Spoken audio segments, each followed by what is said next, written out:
우리가 아무리 하나님을 믿고 또 말씀에 순종하며 살아간다고 해도 때로는 힘들고 또 피곤하고 지칠 때가 있습니다. 그래서 급기야는 두려움이 찾아오고 또 절망이 찾아와서 또 아주 심한 사람들은 죽고 싶을 정도로 그 괴로울 때가 누구나 한 번쯤은 경험한다는 것입니다. 그러면 안 되는 줄을 알지만 그 두려움과 절망이 하나님보다 더 크게 느껴질 때가 가끔은 있다는 것입니다. 자, 그런데 이 성경을 보니까 우리 믿음의 조상들도 우리처럼 바로 그러한 힘든 시기가 있었다는 것을 우리는 자주 발견하게 됩니다. 특별히 우리가 구약 성경을 보면은 하나의 매우 중요한 사건을 하나 접하게 되는데 그것이 바로 엘리야 선지자의 갈멜산 전투입니다. 이방 신들, 즉 바알 신을 섬기는 그 이방 신들과 누가 진짜 신이냐, 누가 진짜 하나님이냐, 그것을 겨루는 전투였었죠. 엘리야는 당시 이스라엘 왕 아합 왕에게 바알 선지자 450명 그리고 아세라 선지자 400명을 갈멜산에 모으라고 요청합니다. 그래서 진짜 하나님이 누구인지 가리자고 전투를 신청합니다. 그래서 엘리야는 함께 모인 이스라엘 백성들에게 제단 위에 번제물을 놓고 자기가 섬기는 신의 이름을 불러서 불이 내려와서 불로 응답하는 신이 진짜 하나님이다, 이렇게 선포합니다. 자, 그러자 먼저 이 바알을 섬기는 그 바알 선지자들이 바알을 막 부릅니다. 그런데 응답이 있었나요? 없었죠. 아무런 응답이 없었어요. 그러나 그들은 계속해서 바알을 불러 외칩니다. 아침부터 저녁까지 바알 신을 불렀습니다. 그런데 바알 신이 불러 응답했나요? 아니죠. 우리가 알다시피 아무런 응답이 없었습니다. 하지만 이어서 엘리야가 하나님께 기도하자 하늘에서 저 그림처럼 불이 내려와서 번제물과 주위에 있는 것들을 다 태워버렸습니다. 불이 얼마나 강력했는지 주위에 있는 돌과 흙까지 다 태웠다고 성경은 기록하고 있습니다. 자, 이렇게 승리했습니다. 이렇게 승리한 엘리야는 이스라엘 백성들과 함께 이 바알을 섬겼던 이 바알 선지자들을 기손 골짜기에서 다 죽입니다. 당시 이스라엘은 이 아합 왕으로 인해서 굉장히 영적으로 혼란한 시기를 겪고 있었어요. 아합 왕이 이 이방 신들을 들여오고 또 이 바알 선지자들을 세워서 이스라엘 백성들로 하여금 하나님을 떠나게 만들었기 때문입니다.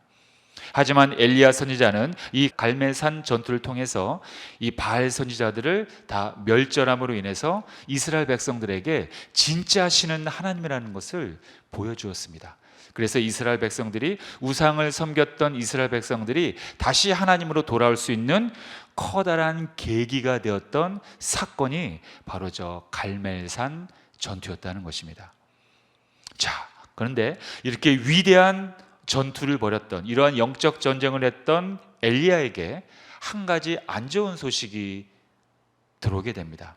그것은 바로 아합 왕의 아내였던 그 이세벨이라는 여인이 엘리야를 죽이겠다는 소식이었어요. 그 소식을 엘리야가 접한 것입니다. 이세벨은 엘리야가 갈멜산에서 바알 선지자들을 모두 죽였다는 소식을 듣고 엘리야를 죽이기로 결정한 겁니다. 그런데 이 소식을 접한 엘리야는 어떻게 반응합니까? 그만 두려움에 사로잡히게 됩니다. 그래서 도망갑니다. 그리고 급기야는 하나님께 자기를 죽여달라고 기도합니다. 이렇게 말입니다. 열왕기상 19장 4절에 보니까 야훼여 넉넉하오니 지금 내 생명을 거두시옵소서. 나는 내 조상들보다 낫지 못하나이다. 엘리야는 죽음을 선택할 정도로 그 두려움에 완전히 매몰되었던 것입니다. 여러분, 이게 말이 됩니까? 조금 전까지 갈멜산에서 바알 선지자 450명과 싸워서 이긴 선지자예요. 그런데 지금 고작 그 이세벨이라는 그 한 여인의 협박을 못 이겨서 두려움에 떨고 있습니다. 그리고 하나님께 자기를 죽여달라고 기도하고 있어요? 아니, 도대체 그동안 믿고 의지했던 하나님은 어디에다 두고 이렇게 두려움에 매몰돼서 심지어는 자기를 죽여달라고 하나님 앞에 기도합니까? 이게 엘리야 맞습니까? 네, 엘리야 맞아요. 이게 바로 우리의 자화상이라는 것입니다. 우리가 하나님을 믿고 또 주님과 동행은 하지만 때로는 어떤 이유에서든 이렇게 두려움이 찾아오고 시험에 들기도 하고 또 지치고 힘들고 뒤로 퇴보할 때가 있다는 거예요. 이 엘리야처럼 말입니다. 이렇게 승승장구하며 영적 전쟁에서 승리했지만 또 어느덧 어떤 시기가 다가오면 또 이렇게 언제 그랬냐는 듯 우리는 괴로워서 죽고 싶을 정도로 하나님을 떠나기도 한다는 거예요. 자, 그렇다면 이렇게 믿음의 길에서 지치고 힘들 때 어떻게 해야 합니까? 그냥 시간이 지나면 저절로 괜찮아질까요? 아니에요. 어떤 분들은 시간이 지나면 나아질 거야. 아닙니다. 그런 일들은 절대로 일어나지 않습니다. 가만히 있으면 더 심해지면 심해졌지 나아지지 않습니다. 이럴 때는요, 믿음의 길에서 지치고 힘들 때, 이럴 때는 첫 번째로 하나님의 약속의 말씀을 다시 기억해야 합니다. 다시 기억해야 해요. 여러분, 우리가 알다시피 성경은 한마디로 하나님의 약속의 말씀의 모음집입니다. 온통 다 약속이에요. 언약입니다. 그래서 우리는 그 언약의 약속의 말씀을 늘 읽고 묵상해야 하는 거예요. 그리고 반드시 기억해야 하는 것입니다. 그래서 우리는 하나님의 말씀을 주야로 낮과 밤 묵상해야 하는 것입니다. 일회성으로 끝나서는 절대로 안 됩니다, 여러분. 주님 나라 갈 때까지는 단 하루도 빠짐없이 읽고 또 읽고 묵상, 생각을 해야 된다는 거예요. 하나님의 말씀을 우리가 한 번 들었다고 해서 아는 내용이라고 해서 그리고 내가 또 한 번 읽었다고 해서 그것이 내가 죽을 때까지 기억할 수 있다는 생각은 여러분 절대로 하면 안 됩니다. 굉장히 위험한 생각입니다. 틀린 생각입니다. 교만입니다. 왜냐하면 우리는 사람은요 기억에 한계가 있기 때문에 그래요. 우리의 뇌는 완전하지 못해요. 그래서 우리는 우리의 의지를 발동시켜서 우리가 고의적으로 노력을 해서 기억을 해야 한다는 거예요. 그래서 성경은 곳곳에서 우리에게 하나님의 약속의 말씀을 기억하라고 곳곳에서 거듭 우리에게 강조하고 있다는 것입니다. 그 중에서 시편 30편 4절에 보니까요. 자, 시작. 주의 성도들아 야훼를 찬송하며 그의 거룩함을 기억하라 하며 감사하라. 예. 또한 신명기에 보면 하나님께서는 애굽에서 탈출한 이스라엘 백성들에게 하나님이 백성들에게 그동안 베푸셨던 그 은혜들을 반드시 기억하라고 명령을 합니다. 왜 이런 명령을 이스라엘 백성들에게 했을까요? 이스라엘 백성들은 자꾸 은혜를 잊어버려요. 기억하지 않아요. 그리고 다시 또 우상을 섬기고 또 죄의 노예로 가기 때문에 하나님의 거듭 하나님의 과거에 행했던 그 구원의 은혜를 기억하라고 한 것입니다. 자, 신명기 24장 18절에 아주 중요한 말씀입니다. 자, 시작. 너는 애굽에서 종되었던 일과 네 하나님 야훼께서 너를 거기서 속량하신 것을 기억하라. 왜요? 이스라엘 백성들 자꾸 잊어버렸기 때문에 그래요. 너는 애굽에서 종되었던 일, 즉 죄의 노예로 살아왔던 일을 기억하고 그 죄구덩이 안에서 하나님이 너를 속량하신 것, 즉 구원하신 것을 기억하라는 거예요. 자꾸 잊어버리기 때문에 그 하나님의 은혜를 잊어버려요. 여러분, 우리도 마찬가지로 그동안 하나님께서 나에게 또 우리 가정에게 우리 교회에게 베풀어 주셨던 그 하나하나 아름다웠던 그 모든 추억들을, 은혜들을 다 기억해야 합니다. 그런 것들을 기억을 못하기 때문에 우리는 원망하는 거예요. 인간의 기억은 우리가 생각하는 것만큼 그리 오래가지 못합니다. 그래서 우리는 의지적으로 노력을 해야 한다는 거예요. 우리가 믿음 생활을 할 때 여러분 여러 가지 장애물이 있잖아요. 그런데 아주 커다란 장애물 중에 하나가 바로 하나님의 언약을 우리가 잊어버리는 거예요. 기억하지 않는 거예요. 하나님의 약속을 잊어버린다는 것은 엄청난 여러분 사건입니다. 우리의 희망이 사라지는 거예요.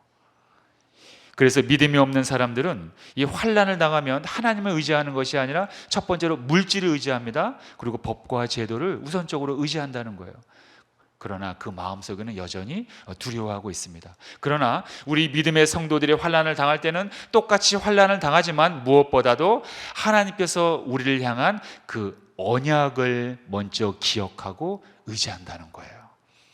자, 대표적으로 하나님께서 우리에게 주신 언약의 말씀들이 뭐가 있을까요? 이사야 41장 10절. 자, 시작.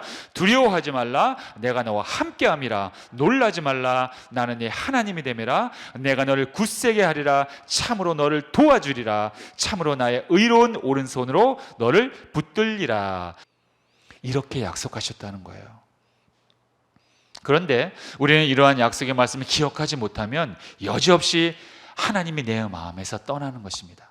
하나님의 저 약속은요, 성경의 말씀은 글자, 이 텍스트가 아니에요. 실제로 살아있는 하나님의 인격이라는 것입니다. 언약이라는 것입니다. 이 말씀을 우리 마음 가운데 둔다는 것은 하나님을 내 마음에 모신다는 거예요. 그냥 단순히 글자가 아니라는 것입니다.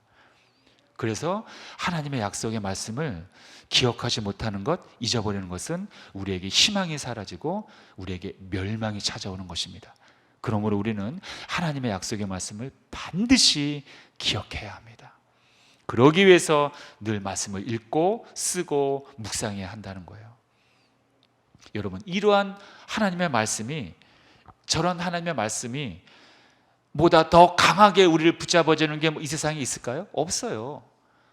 이렇게 우리를 살려주겠다고 하나님께서 저렇게 우리에게 말씀해 주시는 저런 언약들이 이 세상에는 없어요. 이 세상은요, 달면 삼키고 쓰면 뱉는 게 이 세상의 원리인 것, 여러분들 저보다 더 잘 아시잖아요. 그러나 하나님께서는 우리의 상태를 떠나서 우리를 도와주세요. 우리가 잘났건 못났건 죄를 지었건 하나님을 원망했던 그걸 떠나서 우리가 뭐 착하고 의로워서 우리를 도와주는 게 아니에요. 하나님의 성품 자체가 신실하신 분이기 때문에 우리를 도와주는 거지, 우리의 상태에 따라서 우리를 도와주고 안 도와주고 그런 결정을 하시는 분이 아니라는 것입니다. 이렇게 하나님은 우리에게 약속하신 것입니다. 이보다 더 강하게 우리를 지켜주시겠다는 약속은 이 세상에 없습니다. 이 세상은 우리를 보호해주지 못합니다. 그래서 우리는 하나님의 이러한 약속을 기억하고 의지해야 하는 것입니다. 그러므로 주야로 말씀을 묵상하시며 기억하시기 바랍니다. 기억한다는 것은 하나님을 우리 마음에 담는다는 뜻입니다. 그리고 그 마음에 담는다는 것은 곧 하나님께서 우리 속에 들어와서 우리를 인도해 주신다는 거예요. 이제부터는 여러분들의 믿음의 길에서 혹시 지치고 힘든 일이 있을지라도 하나님의 약속을 다시 기억함으로 인해서 그 어려운 난관들을 모두 승리하시길 예수님의 이름으로 축원합니다. 자, 두 번째로 우리가 믿음의 길에서 지치고 힘들 때 어떻게 해야 합니까? 바로 감사를 회복해야 합니다. 잃어버린 감사를 빨리 찾아와야 돼요. 집 나가는 감사를 빨리 찾아와야 됩니다. 자, 여러분, 우리가 성령으로 충만한지 성령으로 충만하지 않은지 어떻게 판단할 수 있을까요? 참 어렵죠. 그러나 쉽게 판단할 수 있는 방법이 있습니다. 그거는 바로 내 안에 감사가 있는지 없는지 확인하면 돼요. 아주 쉽습니다. 왜냐하면 감사는 하나님의 영이신 성령으로 충만할 때 나타나는 아주 자연스러운 현상이기 때문에 그런 거예요. 성령으로 충만하다는 것은 곧 예수님의 성품으로 충만하다는 것과 똑같기 때문입니다.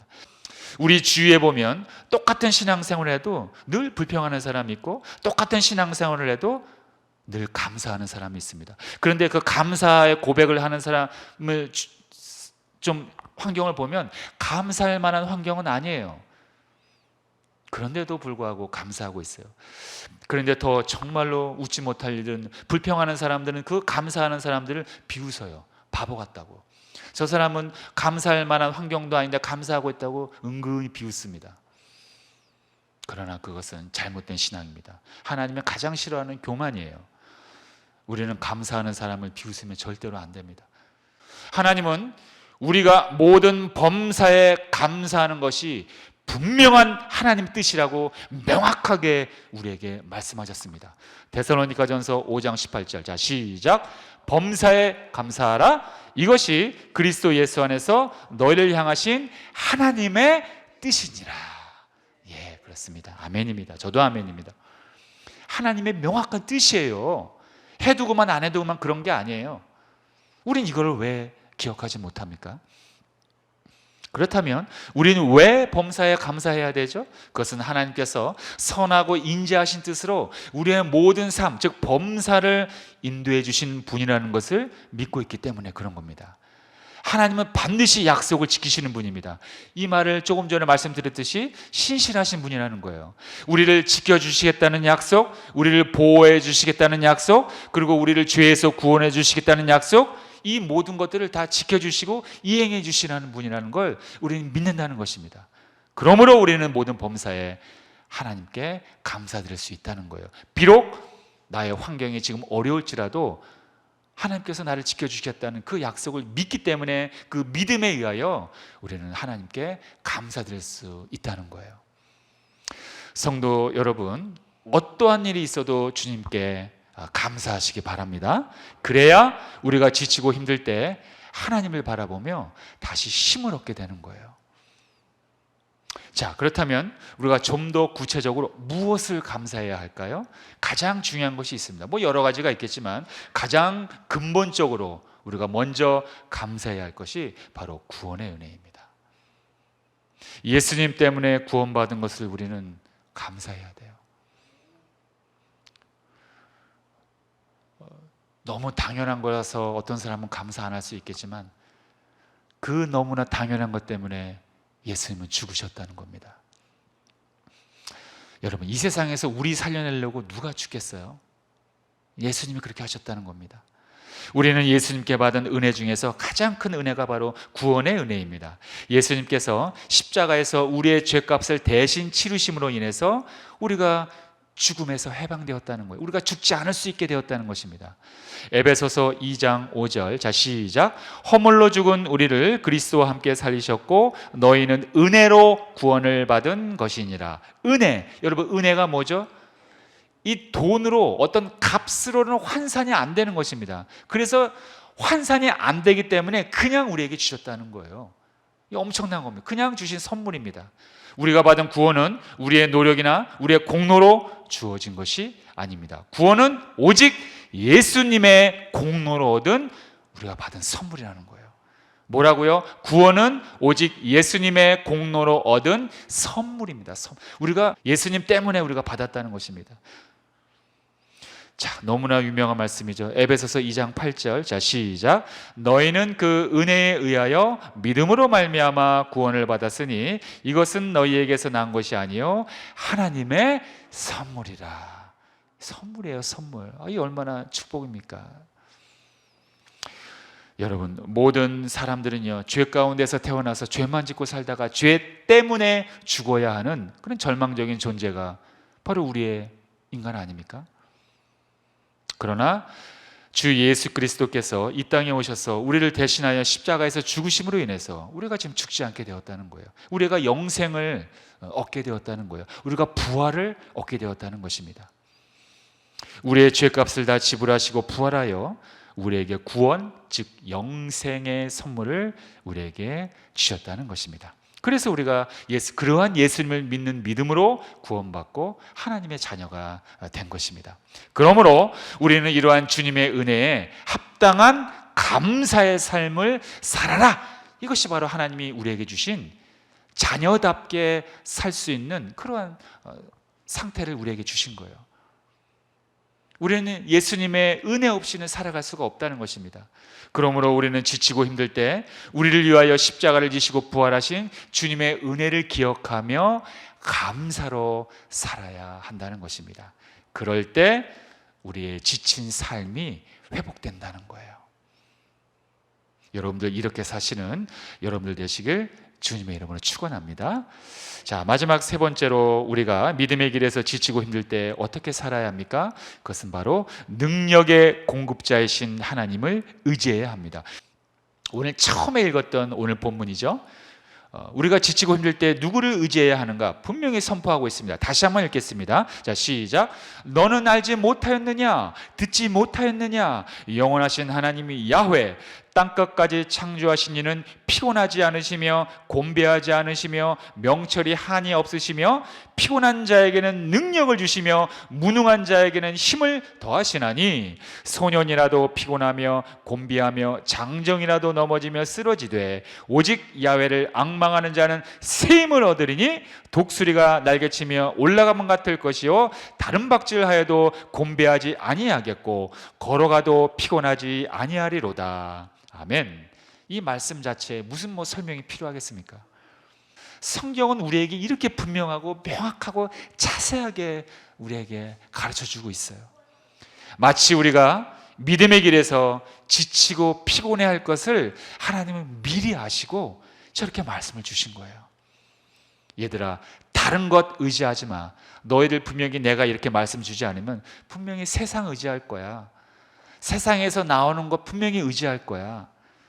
그런 거 의지하지 말고 내가 주는 능력, 내가 주는 힘, 바로 이것을 의지하라. 이것을 붙잡아라. 이렇게 거듭 선포하고 있는 것입니다. 사랑하는 성도 여러분, 이 세상은 우리를 여지없이 지치고 힘들게 만듭니다. 늘 아프게 만들어요. 늘 머리 아프게 만듭니다. 늘 고난을 주고 환난을 줍니다. 이것이 세상입니다. 하지만 하나님은 이러한 세상을 이미 알고 계셨어요. 또 우리의 이러한 연약한 상태를 이미 알고 계셨어요. 그래서 저렇게 말씀을 주시는 것입니다. 우리에게 힘을 주는 것은 세상이 아니라 능력의 출처자, 원래의 출처자인 나로부터 나오는 것이다. 너희들이 피곤해 넘어져, 너희들이 피곤하지 않게 해줄게. 너희들이 넘어지지 않게 해줄게. 시험에 들지 않게 해줄게. 근데 그 힘이 어디서 나오나? 바로 나에게서 나온다. 이렇게 하나님이 말씀해 주시는 것입니다. 그러므로 우리는 누구를 의지해야 합니까? 바로 하나님만을 의지해야 하는 것입니다. 하나님을 바라보는 자들은, 즉 하나님을 앙망하는 자들은 마치 독수리가 하늘로 올라가는 것처럼 우리가 달려가도 넘어지지 않게 해주신다고 하나님께서 저렇게 약속해 주시는 것입니다.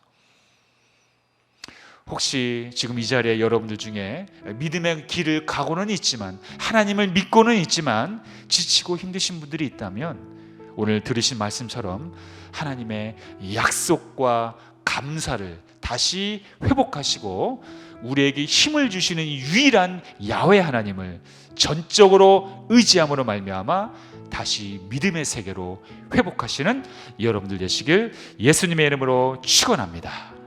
기도하겠습니다.